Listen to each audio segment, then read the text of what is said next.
IUML அமைச்சரவையில் பங்கேற்கிறது. IUML சார்பில் ஷாஜஹானை ப்ரப்போஸ் பண்ணியிருக்கிறாங்க. அமைச்சரவையில் இடம்பெற பாபநாசம் சட்டமன்ற உறுப்பினர் ஷாஜஹான் தமிழக வெற்றி கழகம் தலைமையிலான அமைச்சரவையில் இடம்பெற ஐயுஎம்எல் முடிவெடுத்திருக்கிறது என்ற செய்தியை நாம் பார்க்கின்றோம். 2 பேர் இருந்தால் நல்லா இருக்குமே, 2 பேருமே வென்றிருக்கிறாங்களே, 2 பேரையும் கேட்கறதுக்கு முடிவு செஞ்சுருக்கோம். பட் ஆஸ் ஆஃப் நவ் திரு ஷாஜஹான் அவர்கள் அமைச்சரவையில் இடம்பெற ஐயுஎம்எல் முடிவெடுத்திருக்கிறது. இதை இன்னைக்கு காலையிலேயே திரு காதர் மொஹிதீன் அவர்கள் தந்தி டிவிலேயே சொன்னார். பட் என்ன விந்தையாக இருக்கிறது என்றால், நாங்கள் தமிழ்நாடு அமைச்சரவையில் தாவேகா தலைமையிலான அரசில் பங்கொண்டிருக்கோம் அப்படிங்கிறார். பட் தாவேகாவோட கூட்டணியா அப்படின்னா இல்லை அதை நம்ம அப்போ பார்த்துக்கலாம் அப்படிங்கிறார். இது ரொம்ப வித்தியாசமானது. பெரிய வித்தியாசம்லாம் இல்லை சார். அவங்க ஏற்கனவே ஒரு கட்சி கூட்டணின்றது ஜெயிச்சு வந்திருக்காங்க. நீங்களும் அப்படிதானே? நான் 2 பேரும் தான் சொல்றேன். ஆனா நீங்க வெளியிட்டீங்கல்ல, நாங்க இந்தியா கூட்டணில அங்க இருக்கதான் செய்யறோம். அதனால நீங்க ஒரு விஷயம் உண்மையா புரிஞ்சுக்கோங்க, இந்தியா கூட்டணி என்பது ஐயுஎம்எல் இருக்கு சார். ஐயுஎம்எல் கேரளால உங்களோட கூட்டாளி சார். அதான் நான் சொல்ல வர்றேன். நீங்க ஐயுஎம்எல் எங்களோட இருக்கு சார். இதுல ஒரு விஷயத்தை புரிஞ்சுங்க, அந்த கட்சி எடுக்கக்கூடிய விருப்பு, அதாவது சுதந்திர இந்தியாவில் காகிதம் இழைத்தவர்கள் தமிழ்நாட்டில் எதிர்கட்சி தலைவர் அந்த அதிகமான இடங்களை பெற்றது வந்து முஸ்லீம் லீக், அடுத்து கம்யூனிஸ்ட் கட்சி, உங்களுக்கு நன்றாக தெரியும். அவரும் அமைச்சரவை இடம்பெற முடியல. அப்துல் சமத் அவர்கள், அப்துல் லத்தீப் அவர்கள், இவர்களுக்கெல்லாம் கிடைக்காத வாய்ப்பு. அவங்க அதிமுகவிலையும் எம்எல்ஏவாக இருந்தாங்க, திமுகவிலையும் எம்எல்ஏவாக இருந்தாங்க, முக்கிய தலைவர்களாக இருந்தாங்க. அவர்களுக்கு கிடைக்காத ஒரு வாய்ப்பை இன்னைக்கு அவங்க கிடைச்சிருக்கு. அதுவும் காங்கிரஸாவது 1967க்கு பிறகுதான் அமைச்சராக இல்லை. இவர்கள் சுதந்திரம் பெற்றதிலிருந்தே அமைச்சராக இல்லை, அதற்கு முன்பு இருந்தார்கள். அப்படிப்பட்ட ஒரு சூழலில் அவங்களுக்கு கிடைச்சிருக்க வாய்ப்பை அவர்கள் பயன்படுத்திக் கொள்கிறார்கள். அதுக்கு முன்னாள் முதல்வர் ஸ்டாலின் அவர்களும் நாங்கள் பேசிட்டோங்கிறதையும் சொல்றாங்க.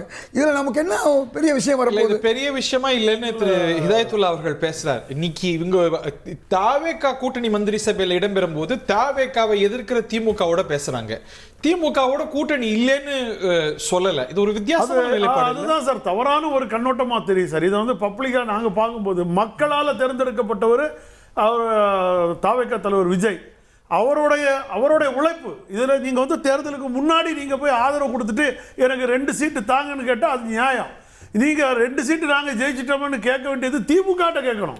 நீங்கள் வந்து யார்கிட்ட கேட்குறீங்க? தாவேகா உங்கள் மேலே ஒரு மரியாதை வச்சு நீங்கள் எங்கள் மந்திரி சபைக்கு வாங்கன்னு கூப்பிட்டா அப்போ கூட நீங்கள் ஸ்டாலின்கிட்ட கேட்டுட்டு வந்து தான் நான் முத்திரை வைப்பேன் சொல்லும்போது இது ஏற்றுக்கொள்ள முடியாது. இன்னொன்று சொல்கிறேன், இதுக்கு மேலே மந்திரி சபை விரிவாக்கம் பண்ணாமல் அன்பு சகோதரர், ஏன்னா இன்னைக்கு இருக்கிற எரிபொருள் சூழ்நிலைகள்லாம் மோசமாக இருக்குது. இனி ஒரு மந்திரி கொடுத்து அவருக்கு ஒரு கார் கொடுத்து அதுக்கு ஒரு புரோட்டோகால் கொடுத்து இதெல்லாம் இனி செய்கிறத விட இன்னும் பொருளாதார செலவுகள் நிறைய இஸ்லாமியர்களுடைய நலனுக்காக குரல் கொடுக்கக்கூடிய கட்சி. அவங்க கூட்டணியில இடம் கோருவதும் அவர்களுக்கு இந்த வாய்ப்பு பெறுவதும் ஆதரவு தெரிவிக்கவோ நாங்க சொல்லல சார். இதெல்லாம் நீங்க இந்த 10 நாள் கடந்த 10 நாளில் நீங்க முடிவு எடுத்துக்கணும். இன்னைக்கு தான் நீங்க வந்து கேரளால இருக்கிற நாங்க பண்றோம். இதே தான் விசிகாலி 2 பேர் இருக்காங்க, எங்க 2 பேருக்கு கொடுங்கன்னு கேட்பாங்க. அடுத்த 2 பேர் கொடுக்கப்பாங்க. அப்ப காங்கிரஸ் 5 பேர் இருக்காங்க, கொடுங்க. அவங்க மீட்டிங்ல என்ன பேசுனாங்களோ அதை வெளியில சொல்றாங்க. பின்னாடி கோரிக்கை வைப்போம் சார். விசிகாலி தான் நடக்கும். உள்கட்சி சார் 2 அமைச்சர்கள் கோரிக்கை வைப்போம் சார். விசிகாலி உள்கட்சி பிரச்சனை, இங்கேயும் உள்கட்சி பிரச்சனை. கம்யூனிஸ்ட் என்ன பொறுத்த வரைக்கும் கம்யூனிஸ்ட் இந்த ஐயுஎம்எல் விசிகையும் ஒரே செகண்ட் நான் சொல்லி முடிச்சறேன். நீங்க பேசிட்டு இருக்கீங்க. கம்யூனிஸ்ட் தெளிவா கொடுத்துட்டு வெளியில இருக்காங்க சார், ஆதரவு கொடுக்கறாங்க, வெளியில இருக்காங்க. இவங்க வந்து உள்ளேயும் போகணும்னு ஆசை இருக்குன்னா ஒரு கேட்டு போட்டுக்க.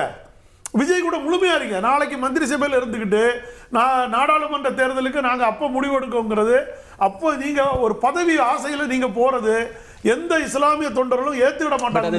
விஜய் அவர்களுடைய அழைப்பு அப்படிங்கிறதையும் பார்க்கணும். பட் இது நம்ம பார்க்காத ஒரு நிலைப்பாடு. ஒரு கட்சியோட கூட்டணி, ஒரு மந்திரி சபையில பங்கேற்பு, ஆனால் அந்த கட்சியோட கூட்டணியா என்றால் அது பிறகு முடிவு செய்வோம் சார். அவரு ஸ்டாலின் வந்து முன்னாள் முதல்வர் ஸ்டாலின் என்ன சொல்றாரோ நாங்கள் கண்ணை மூடிட்டு செய்வோம்னு சொன்னார் முதல்ல.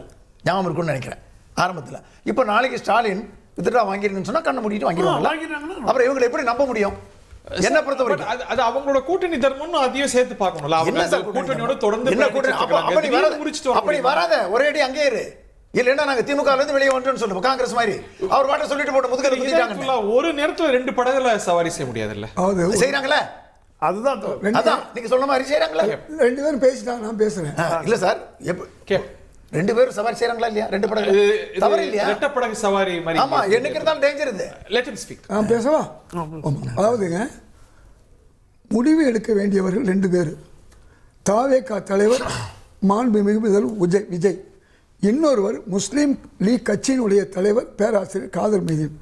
அவங்க 2 பேரும் முடிவு எடுக்கிறாங்க. அது வராத கூடாது, அது தப்புன்னு சொல்றதுக்கு நாம யாருங்க? பப்ளிக் நீங்க சொல்றது மட்டும் தான் கேக்குமா?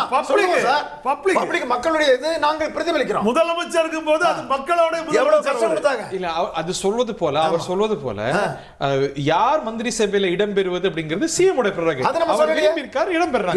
இடம்பெற வேண்டாம் நாங்க சொல்ல வரல. அவங்க 2 பேரும் பேசி முடிச்ச உடனே தான் நான் பேசுறேன். குறுக்க 2 பேரும் பேச நான் பேச முடியாது. ஒரு சாதாரண விஷயம், 35 பேர் மொத்தத்தில் இடம்பெறும்போது ஒரு முஸ்லீம் லீக் மட்டும் இடம்பெறும் போது இவ்வளவு கேவலமா விமர்சிப்பதை நான் தவறா பேசுறேன். முடிவு எடுக்கிற இடத்துல 2 பேர் இருக்காங்க, நீங்களோ நானோ இல்ல. நீங்க அந்த பிரிவினை வார்த்தை வாபஸ் வாங்க சார்.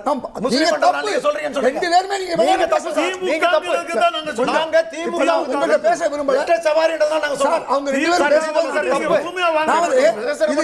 தப்பு. இது தவறான முன்னுதாரணம் சார். நீங்க பிரிவினை பேசுறீங்க சார். இதே சார் நீங்க பிரிவினை பேசுறீங்க. நாங்க அத சொல்லல. அங்கேயும் இங்கே காலியா வைக்கிறேன்னு கேக்குறோம். காங்கிரஸ் வரவேற்கிறோம்.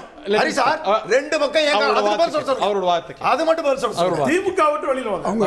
அவர் மதவாதத்தை கொண்டு வரார், பிரிவினையை கொண்டு வரார். நாங்க அப்படி ஆளுகளே கிடையாது. ஓகே, 2 பேர் பேசி முடிச்சாங்கன்னா நான் பேசுங்க. நான் பேசும்போது குறுக்க பேசினா மக்களுக்கு போய் சேராது.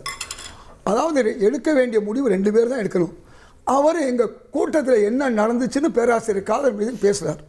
அவர் எனக்கும் பேராசிரியர், என்னுடைய கல்லூரி பேராசிரியர்.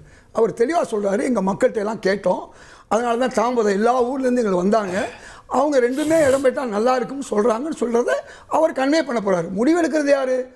மாண்புமிகு முதல்வர் விஜய் அவர்கள். அவர் ஒருத்தருக்குன்னு சொன்னால் அது ஒன்று தான். நாளைக்கு 2 பேருக்கு வேறு கொடுக்கலாம், அது வேறு விஷயம்.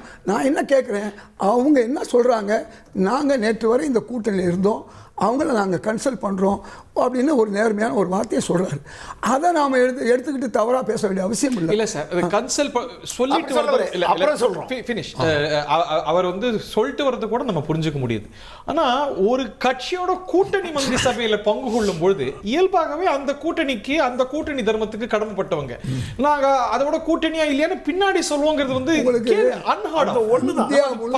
எங்கேயுமே கேள்விப்பட்டது. இந்தியா முழுவதும் முன்னுதாரணம் இருக்கு.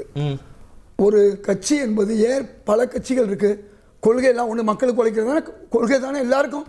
ஏன் இன்னைக்கு தாவேகான் இருக்கு, திமுக இருக்கு, அதிமுக இருக்கு, அதனால பல கட்சிகள் இருக்கு இல்லையா? அவங்களுக்கு சில கொள்கைகள் இருக்கும், சில நட்பு வட்டம் இருக்கும், அந்த முன்கூட்டி அவர்கள் நின்ற அந்த கூட்டணி இருக்கும். இதையெல்லாம் அவர்கள் கணிச்சு தான் அவங்க சொல்லணும். நீங்கள் நமக்கு மட்டும் அவங்க பேசலை, தன் கட்சி தொண்டர்கள் இருக்காங்க இல்லையா, அவங்கள பாதி பேர் ஏன் நீங்கள் சேர்றீங்கன்னு கேட்கலாம், பாதி பேர் நீங்கள் சேருங்கன்னு சொல்லலாம். இந்த இதெல்லாம் கூட்டி கழிச்சு சிலர் சொல்லலாம், நம்ம நேற்று வரையும் திமுகவோட இருந்தோம். நீங்கள் சொல்லுங்களேன், பிஜேபியோட கூட்டணியில் இருந்துட்டு காங்கிரஸ், பிஜேபி மந்திரி சபையில் இருந்துட்டு காங்கிரஸோட கூட்டணி கட்சியா இருக்க முடியுமா? அது எப்படி? அந்த மாதிரி தானே கூட்டணி சபையில பங்கு கொள்வோம், திமுக கூட்டணியில தொடருவோம்னா அது வந்து ஒரு விஷயம் தெரியுமா உங்களுக்கு? இந்தியாவிலே பாஜகவோட கூட்டணி வைக்காத அல்லது அவர்களோட சேராத ஒரே கட்சி காங்கிரஸ் தான். அதனால கம்யூனிஸ்ட் கட்சி கூட உள்ளாட்சி தேர்தலில் ஏதோ ஒரு பங்கு, உள்ளாட்சி மட்டும் இல்ல, வாஜ்பாய் அவர்களும் அத்வானியை பங்கேற்ற ஒரு அமைச்சரவைக்கு வெளியிலிருந்து கம்யூனிஸ்ட் கட்சியில் ஆதரித்திருக்கிறார்கள்.